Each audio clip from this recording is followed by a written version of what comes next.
And what's up? Welcome in GC Live. This is the Tuesday episode of the show. I'm Wes Mitchell alongside Chris Clark. As always, we got a lot of Gamecock football to talk about today. Chris didn't get into near as much football on Monday as I wanted to. Shane Beamer also providing a week 3 update on the progress of the South Carolina football team as spring practice rolls on, actually right at the midway point now. So we're going to talk some football. But first, I got to tell you about our buddy Clint Hammond of the Mortgage Network, ClintHammond.com. You see it right above my head every single show if you watch it on YouTube.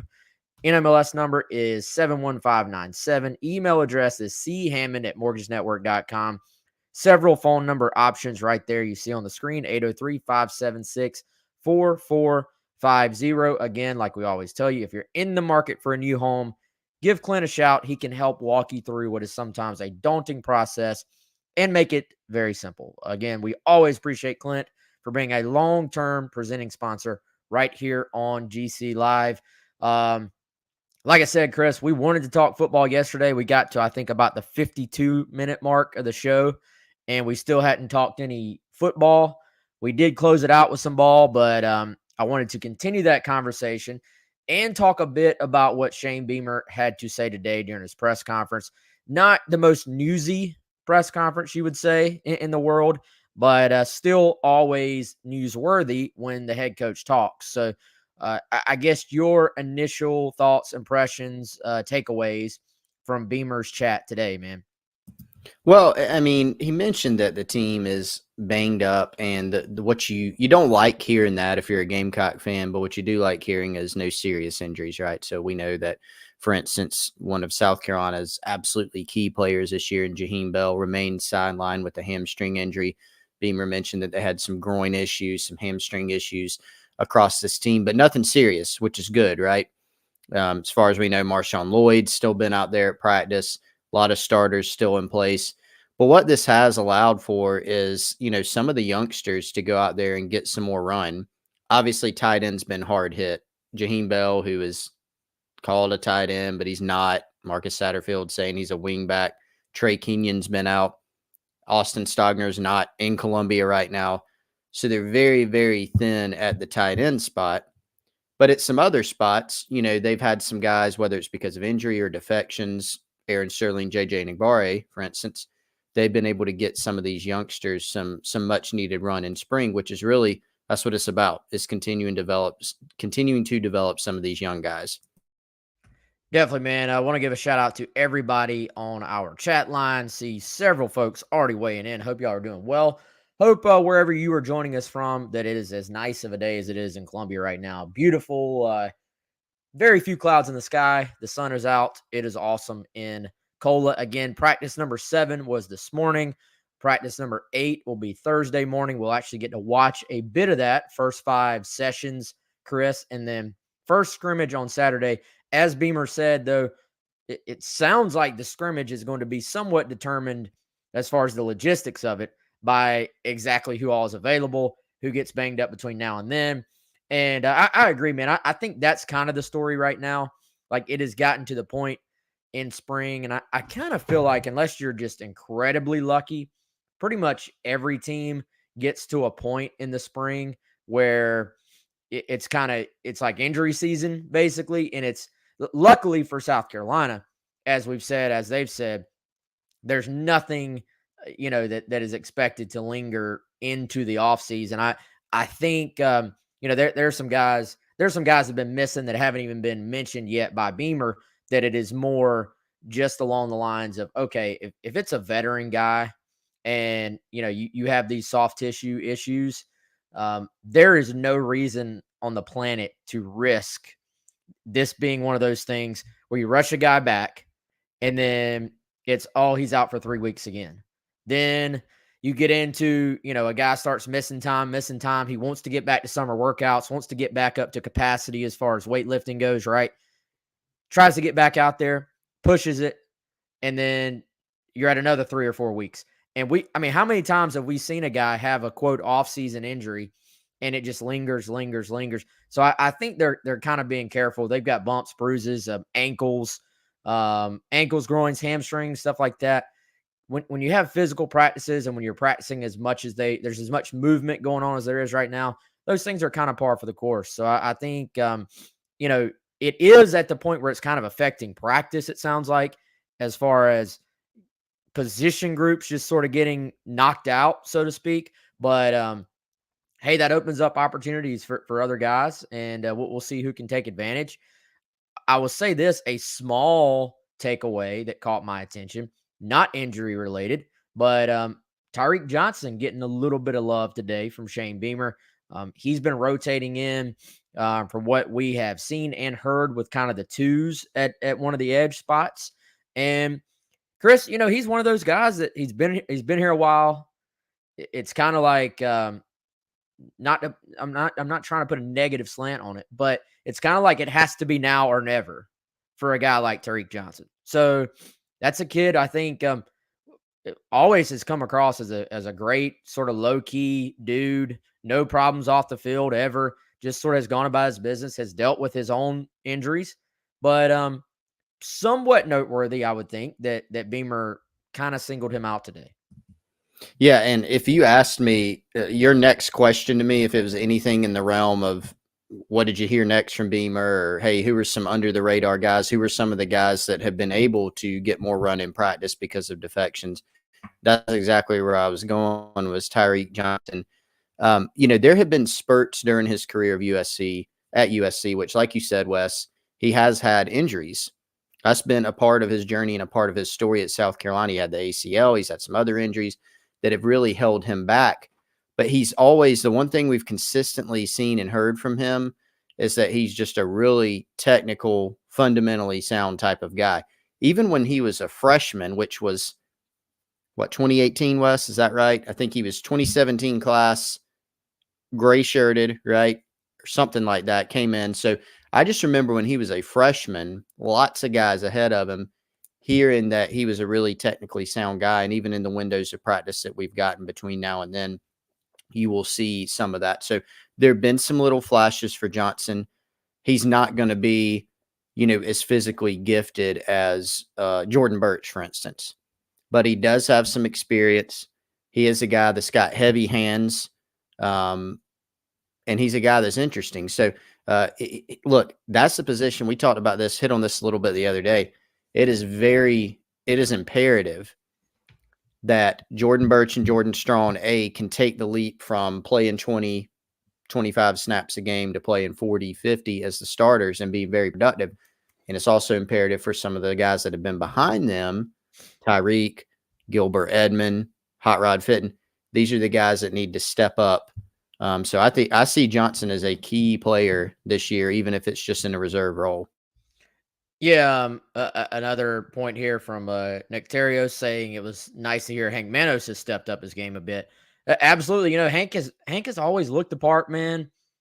Big physical kid, great wrestler in high school. I'll be honest, I had some high expectations for Hank to be, when they signed him, for Hank to be a future starter at center for South Carolina. He got a couple opportunities that didn't work out. He fell to the back of the pack, and again, another kid that works hard, carries himself well, does things the right way. It just has not worked out on the field to this point. So interesting to hear that. Spring is one of those times, Chris, where sometimes you do have fool's gold. You know what I mean? Like sometimes guys get mentioned this time of year, and we're like, oh, that guy's taking that step, taking that leap, and then fall comes along and it just doesn't carry over. And then other times, this is the beginning of a guy sort of taking that next step in his career. Josh Vann, for example, last year started to sort of build on some things in the offseason, then ended up having an outstanding preseason camp in the fall, and then has obviously the best season of his college career. So you never, I never take spring mentionings as like the gospel as far as the fall goes, but they are still noteworthy in that, okay, it's better than not being mentioned. And Right. right? Like if they're Yeah. not being mentioned at all. And going back to your point on Tyreek Johnson, even if Tyreek is not a guy who's just going to be, a guy that goes out there and wrecks shop, just is dominant. There is a place. There's always a place for guys to play a role on a team, and with the lack of proven depth at those positions, even if Strong and Birch even if they were world beaters and phenomenal players, I think they're still looking for who's going to step up behind them. I think you can probably say Terrell Dawkins is going to be in a position like I believe have been some good signs there, Chris. My interpretation, you tell me what you think. I think Dawkins is sort of still feeling his way around, but I think from an athleticism standpoint, we hear that it's there, and I think he has the right mindset. So I still think you can maybe pencil him in as one of those reserves. But otherwise, Tariq Johnson, I mean, I don't know, Gilbert Edmond, maybe. I think it's going to be difficult. I don't see any freshmen coming in and really having the opportunity to be a major player at that edge spot. Westmoreland is already playing more linebacker, it seems. So I think it's got to be among that group, right?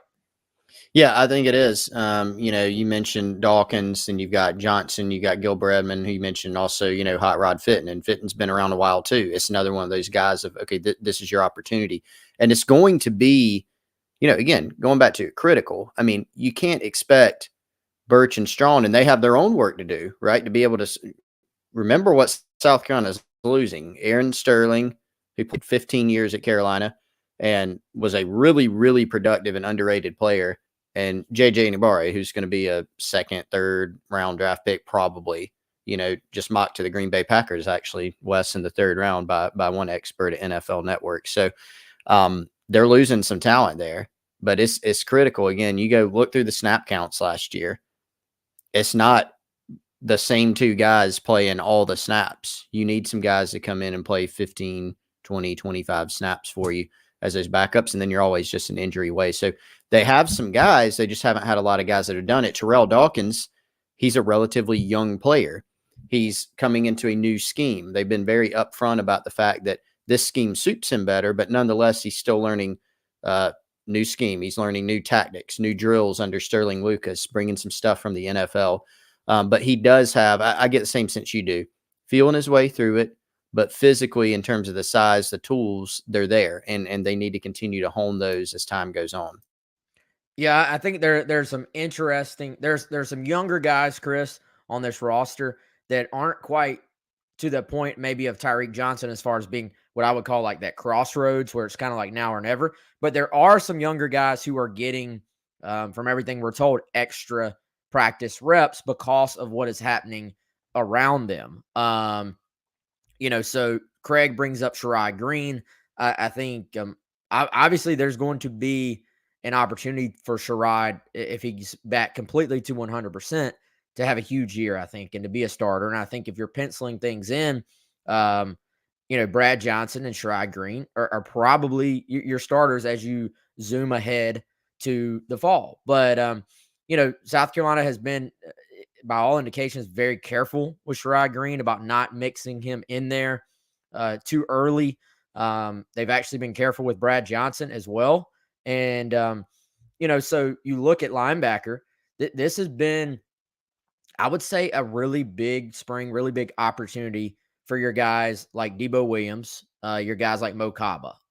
Both those guys are working with the second team right now, but are getting a lot of first team reps. South Carolina has been banged up, in the secondary. David Spalding, still limited or out. Some other guys have been nicked up as well. That's provided opportunities, for Cam Smith to play some nickel. That's provided opportunities for a guy who's been a bit forgotten, like a Ladarian Craig, to take some reps with the ones, Isaiah Norris to get some reps with the ones. So that's given opportunities to other guys to get out there and play quite a bit. Lots of rotation at wide receiver with Antoine Wells Jr. and Xavier Legette fighting it out. So spring is, it's an opportunity for you to go show that you're ready, show you're making progress. And, I think it's interesting with those young linebackers. They were very, I would say, hesitant to play those guys a lot last year. As the year went on, they sort of, maybe in some cases, were forced to, but they tried to mix them in, but it still seemed like they didn't rotate them quite as much as maybe you'd want to in a perfect world. I'm very curious to see what happens in the secondary, Chris. The more I see, the more I hear, the more I think about it. I'm wondering if the best 11, like so the best 5 in the secondary, doesn't actually involve playing Cam Smith at nickel. Like I really think, as far as what are your best 5 players, um, if you have Cam at nickelback, then Darius Rush and Marcellus Dial as your outside cornerbacks, and then of course Devontae Reed, R.J. Roderick, they're going to be your starters at safety. I think that's almost 1,000%. But that may be your best, I would say, scenario as far as getting the best guys on the field at one time. It could be the best combo, and especially when you kind of put it up against that backdrop of what they're looking at safety. You've got Devontae Reed, who seems to, I don't know if we can absolutely permanent marker that one in, but seems like Devontae Reed's going to be a starter. He got a shout out from Beamer today for. I'm going to permanently marker that. Okay, yeah. I was going to say I was being a little bit more conservative, but I think we can. Who's gonna beat him out would be my question. That's right. Like, no offense to anyone else, but that's right, because of depth. I mean, for one, and then he's come in and he's been working with the ones, and he's been the guy, right? So yeah, we can probably. I was too conservative there. And then other than that, R.J. Roderick's there, right? And R.J. Roderick could play nickel, but he's needed at safety. So it's who's your nickel? You don't have Carlin Splatell. David Spalding's been out. He can play it. But it is, to a degree, Wes. I mean, it's about getting those best 5 on. We know Darius Rush has really come on and made strides in his career. Marcellus Dial. You have some other guys at corner like Isaiah Norris, Ladarian Craig, as you mentioned. But yeah, maybe that all shakes out and they played Cam some at nickel and they may enter the season and say, this is what we need to go with because we don't want to pull a guy from safety down to play nickel. And hey, here's a guy in Cam Smith who can cover. He can stick with your smaller slot guys. He's also big and physical enough to go and take on blocks on the edge, pulling linemen, tight ends who are going to be blocking out there. He's not going to be a guy you worry about being soft out on the perimeter. Now, your point about linebacker, yeah, Bam Scott, he's even been out some, right? He's been limited. Colby Fields transferred in the offseason to LSU, a guy who didn't factor in last year, might have this year. The guy that I'm intrigued with, we talked about this off the show, Donovan Westmoreland. Beamer mentioned him by name just as being a guy that, kind of looped him in with some freshmen, right? Of, hey, Brad Johnson is going to know what to do more than some of these freshmen, DeAndre Martin, Donovan Westmoreland. But Donovan Westmoreland, first of all, I was very intrigued that he is playing Will backer as opposed to being an edge guy because of his size.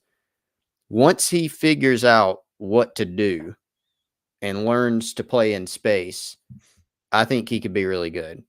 Physically, he can run. He can move. He's got some pop. I think he's done, from what I've heard, he's made a couple plays that have really made him flash during spring ball. Yeah, and physically, a great word to use because I think he is a physical kid. You watch his high school film. A lot of it, Chris, is playing that edge role. In high school, plenty big enough to do that. In college, I think at one point they were sort of projecting him out. Could he be an edge guy? I think you look at him, you put eyeballs on him. He looks like a linebacker, right? Like he looks like a true inside traditional linebacker. But to your point, once he gets settled in, I do think this is a kid that, by all indications, I think we can officially put him in that circle this guy category, that he could be a surprise down the road because it's not really someone that the fans were like talking about a ton, even though he's committed to Georgia at one point. Georgia's not taking guys that are awful, like Georgia. If you're getting, if Georgia is taking you, and I don't care what the scenario is when you drop out of their class. If Georgia has taken you at some point, you are good at the game of football in high school, so, and you're an in-state guy too. So I'm with you, man. That's go ahead, circle that guy. Let's see what comes of it. He's not, I wouldn't think, going to be forced into action this year, but again, you never know what spot is going to be that one where you start getting down to that third string, right? And I think right now he's probably firmly in the conversation. Like we said, Debo and Mo, they're kind of your second string, but are playing a lot with the ones right now. Westmoreland, it seems like, is very much in the running for that third string spot, and I think that'd be a good place for him to go ahead, maybe play 4 games and redshirt route. Could be the perfect world for him. But he also, Chris, his skill set probably lends itself very well to special teams. So, most of the guys that were in that category, they found a way to redshirt. We did see in an occasion, Nick Barrett, he was pretty much a special teams only guy, but they chose not to redshirt him. So I think we're getting ahead of ourselves, but something to keep an eye on right there. Someone asked about Stone Blanton. Chris, I mean, you weigh in. I think we're both very high on Stone Blanton. Hard to say. Like, there's nothing new there because he's not in for spring practice. So we can't, give you anything fresh on, progress or anything like that. He's playing baseball with this high school team right now. But he's a guy I think we both really liked as a prospect when they landed him. Yeah, great kid. I think he's going to be one of those types of guys. I think he has kind of that future leader type of vibe to him. When you listen to him talk, you see what he's all about. So yeah, he'll have an opportunity. Again, is it reasonable to expect him to come in and play a bunch of snaps every game as a true freshman? Probably not, especially when you consider that it is still a situation where you've got Sherrod Green, as long as he's healthy, is going to come back, right? You got Brad Johnson at the Will Backer position, and you got some other guys that have, generally that have some, some experience back there, whether it's Mo Kaba, whether it's Debo Williams. You got some guys that are in for spring ball. But I'm like you, Wes. I have high expectations ultimately with Stone Blanton. We just don't have anything new on him since he's not in. Yeah, and so we'll certainly be paying attention to that in the fall. How quickly does he pick it up? And again, what's the progress of the guys in front of him? Does Mo Kaba take that step? Does Debo Williams take that step? Important to remember, Debo's only been here one season. He was a transfer, but he was a young transfer. He wasn't a junior transfer. He was a young transfer. So that's important to remember. And then, Chris, I think with Mo Kaba, though, he's kind of starting to get to that point where he's a little bit older. Time is starting to tick. Not that it's, hey, last opportunity contract year type thing, but you are starting to get to the point where you want to maybe take that next step forward. And important to remember, I think he was a little bit slowed coming off that knee injury when he first arrived at South Carolina. Probably slowed the development a little bit, slowed him down physically a little bit, but certainly a guy to watch, see if he can continue to get comfortable in this defense. Let's see, where do we want to go next? We didn't talk about a guy yesterday, Chris, because there was just so much going on. But Gamecocks continue to appear to be in great shape with another possible 2022 roster addition in wide receiver Corey Rucker. He followed through with his official visit to Utah State. He had talked about taking a visit to Virginia Tech potentially as well. We'll see if that actually happens or not. I know he most recently told Phil Kornblut that he was down to South Carolina and Utah State. From what I've been told, he will be back on campus for the spring game, going to bring his mom on an unofficial visit. He's already taken an official visit to the Gamecocks. But I got to say, man, I think they're in great shape there. My prediction would point to the Gamecocks with him. And we talked, you remember we talked all offseason. What could they add? What skill sets could they add from the transfer portal at wide receiver? Antoine Wells Jr., some positive signs for him on the field, and now potentially Corey Rucker.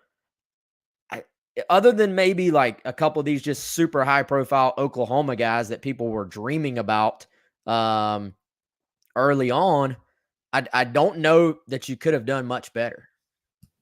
Yeah, I mean those again. It's about being resourceful. Like if you get past those no brainer types, remember at that one point where Theo Weiss was in the transfer portal. He ends up going back to Oklahoma. Jadon Hazelwood, also from Oklahoma, in the transfer portal. He has a connection, high school connection, ends up with Arkansas. So when you get past guys like that, it's about taking the best available player and being resourceful with it. And so while Antoine Wells didn't play at Virginia Tech, not my mic over, Wes. While he didn't play at Virginia Tech, he did play at James Madison, and he played extremely well there. And the returns, by the way, on Wells have been quite good. Corey Rucker wasn't a big-time prospect out of high school, didn't play at a big-time school. He played at Sun Belt, right, at Arkansas State, but he's very productive, and he has traits. And so you look for guys that have done it at A level, and then you bring them up. So I think that would be two really good gets. I think a lot of people are probably wondering, what's the deal with Utah State? Connection there, of course, is Rucker played Arkansas State for Blake Anderson. He was the head coach there in 2020. Now he's the head man at Utah State. So there is some familiarity there. I wouldn't say it's a courtesy visit by any means. Really good relationship by all indications with Blake Anderson, and a lot of other programs, bigger schools, quote unquote, than Utah State, have certainly been in the mix there as well for Rucker. Yeah, and I think all transfers are not created equal, both in terms of talent, obviously, that's a given, but in terms of eligibility that's left, man. And I do think, yes, there are some guys South Carolina has taken where it was just purely such a need that you're willing to take a 1-year guy, right? Christian Bill Smith at running back. They really needed to add some experience to that position.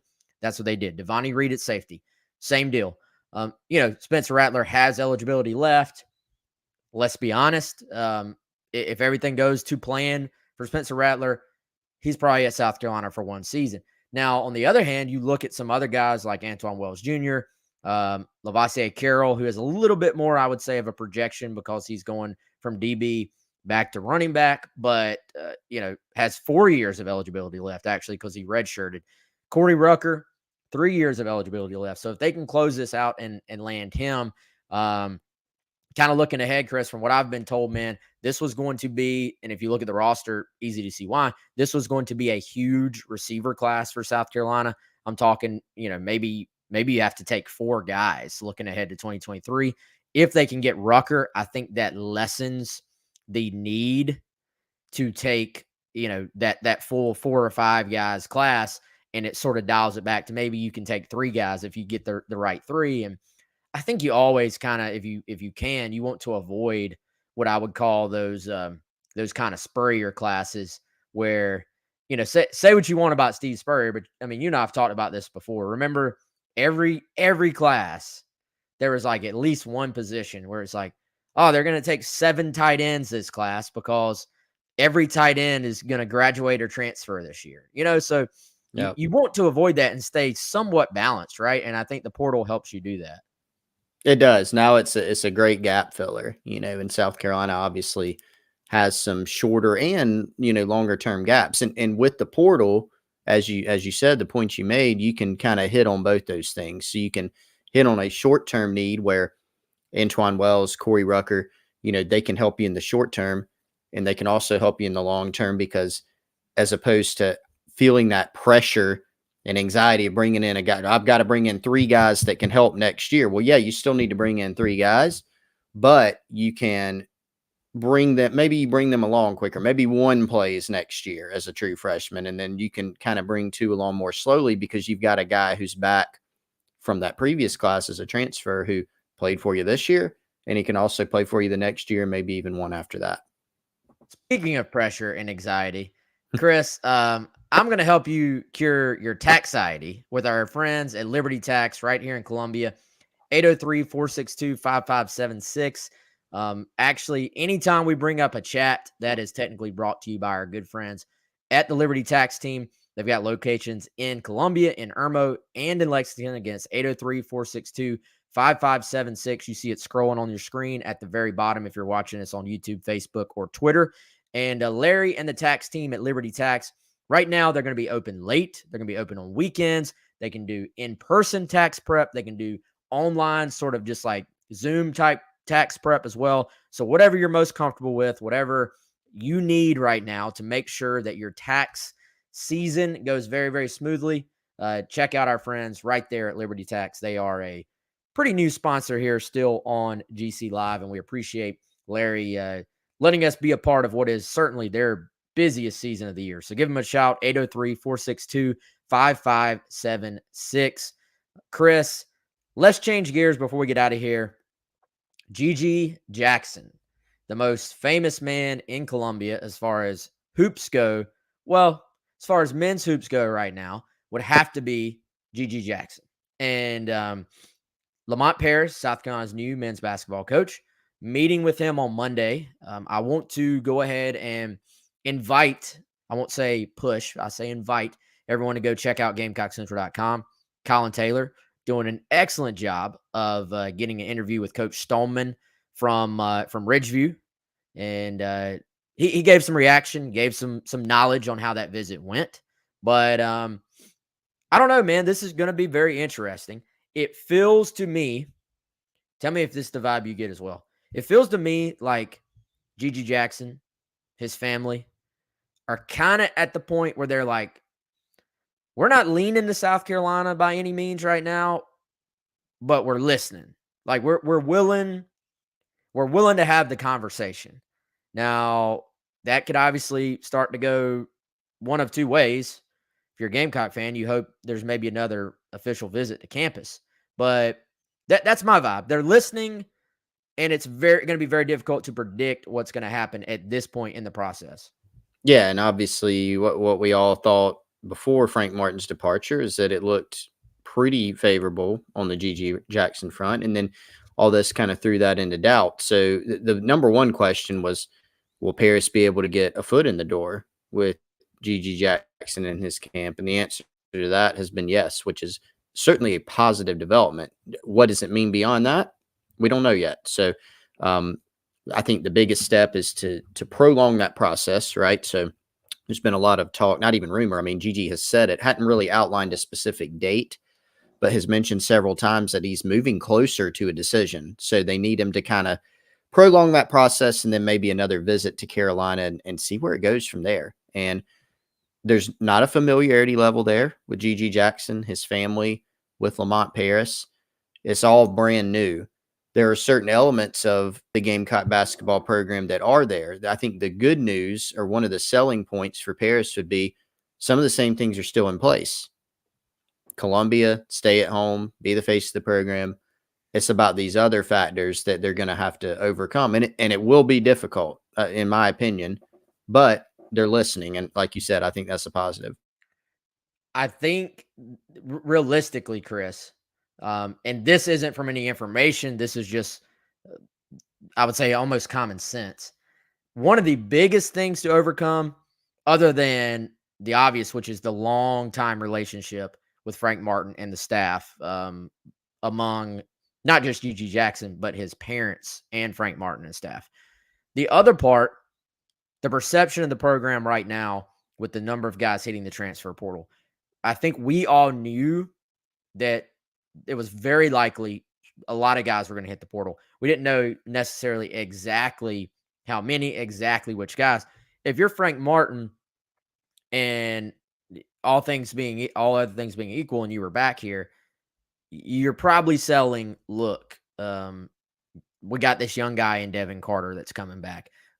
We've got this younger guy, Taquan Woodley, who I think is going to take another step. Jermaine Kusnar and Eric Stevenson are saying they're going to use their COVID year at South Carolina.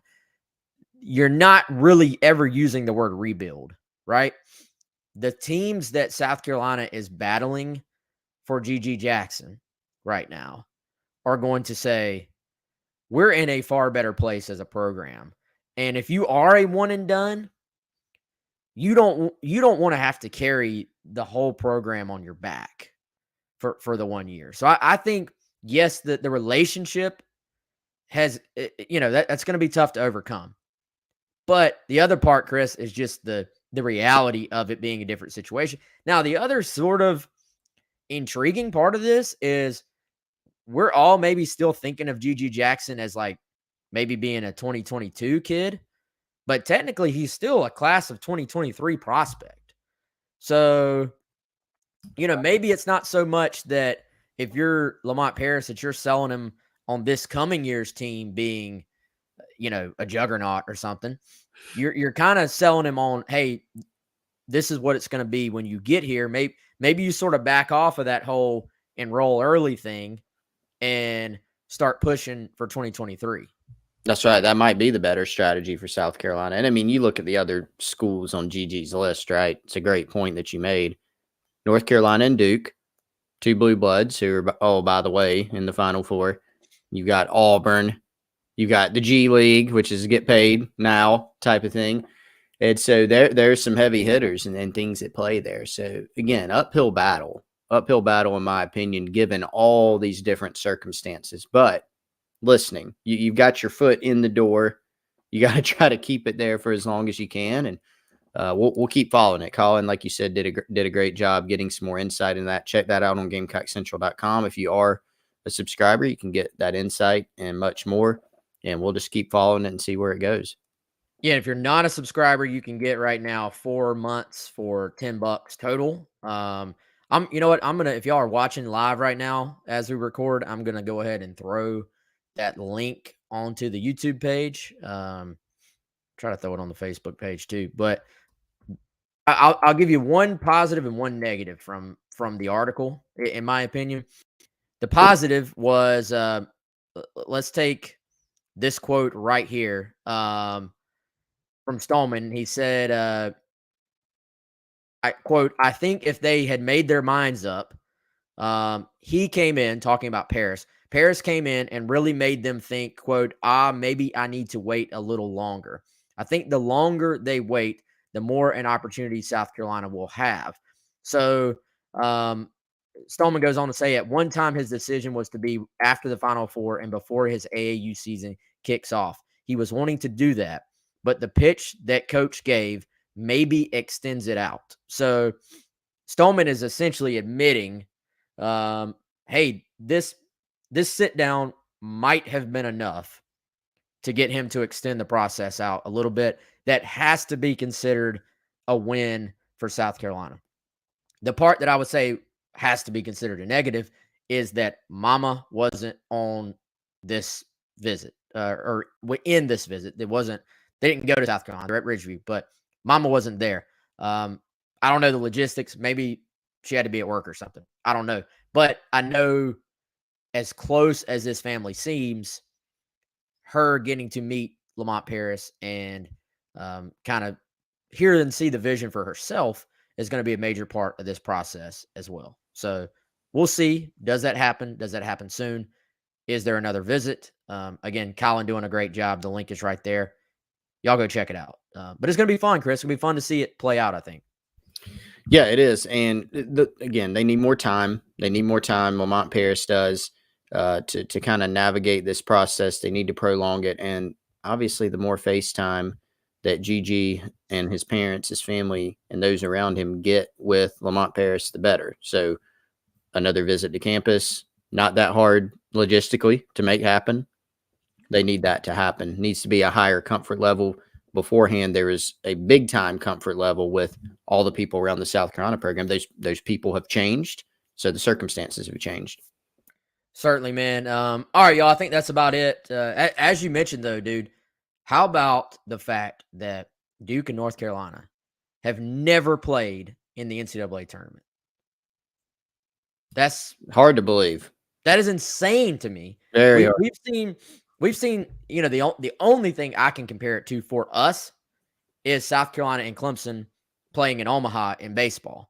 But that's happened multiple times, and South Carolina has played Clemson in a regional setting as well. So it has happened in the tournament, but it was kind of funny. I was reading some stuff online. North Carolina and Duke fans, before the game was actually set, it was when North Carolina was played. When you could already start to tell, all right, if Duke wins and North Carolina wins, like this could realistically happen. You could already tell there was a little bit of nervousness about how long do your bragging rights last if you beat your bitter rival in the Final Four.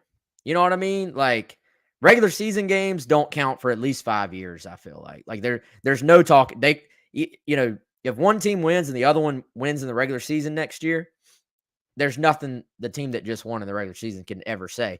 Especially, so on one side, Chris, North Carolina could end Coach K's career with a loss to them by blocking their way to a national championship while going to the title game themselves. So this is an old school WWF retirement match for Coach K. And on the other side, Coach K and Duke could give one last bird to UNC. We're going to kick you out of the tournament on our way to a title, on our way to a storybook ending. To Krzyzewski's career. So, I mean, it's going to be overblown by the TV networks, but I really think it's probably worth. The WWE could not have come up with a better script than this. I feel like if Duke does win, that some force is going to conspire to just, all right, K made the title game. We're going to go ahead and just give it to him now. You know, I mean, imagine if they won, if they beat UNC, did all these these dream scenario things for Duke fans and Coach K, and they got to the title game and lost. I just don't feel like that's going to happen. Somehow something's going to happen. Yeah, no, I agree. And most people are going to say that something is the refs. The refs, yeah. That was a good one. Well, lots of ref talk last night in the UConn NC State game. Shocker. Yeah, y'all aren't going to believe this. The refs may have helped UConn. I know. Yeah. And there was one, I got to say this. I know we got to go. I almost put something on Twitter the other night before the night that South Carolina played their Elite Eight game, then Stanford played. You go to the front page of ESPN to look at something. The women's basketball page was looking up something. And normally they have the game that's coming up as the lead. South Carolina not played yet. This is 4 p.m. They have Stanford up. And is Stanford the best team ever, best team in the country, something like that? Then they have them up at 9 o'clock. No mention of South Carolina. Almost tweeted that out for the people to kind of gnaw on that a little bit. Kind of see you're gonna get them going a little bit, man. Well, yeah. I think Dawn Staley though, and this team sort of feeds off of they do that energy. Yeah, they definitely do. I don't know, man. What? They probably saw that page. Somebody sent it to. Yeah, Chris, I'm not by any means a women's basketball expert, but I watched Michigan and Louisville. I really think the Gamecocks are going to the national title. Like I watched both those teams, and if Michigan could have pulled it out, I was like, there's no way this team is going to beat South Carolina. Like I was that confident. I don't think they can keep up with Carolina's athleticism and size. Like they looked a step slower. Louisville will be a tough test. It'll be a great test. But I do think South Carolina is the far better team. Now, South Carolina and Stanford, which is what I think it's going to end up being, is going to be an absolute just battle. Yeah. Oh, yeah.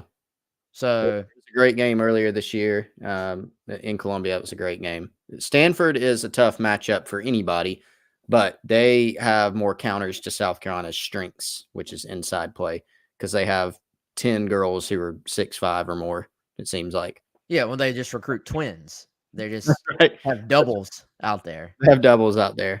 So yeah, but I think Stanford and South Carolina are the two best teams in the country. That's fair. And I hope it comes down to that, because I think it'll be good for the game. And then all bets are off at that point. Whichever team like makes the plays, gets the breaks on that given night in that given scenario will be the one that goes home with the title. On the men's side, I just have a feeling Duke is I don't know, man. They're just they seem destined, I feel like. Makes sense. So we'll see, man. All right, that's gonna do it. You got anything else? Nope, I'm good. All right, he's Chris Clark. I am Wes Mitchell. Hit the subscribe button on YouTube. Hit the subscribe button on the podcast. Like, review, subscribe, do all those things, and we'll be back later on this week. For Chris, I'm Wes. We'll see you then.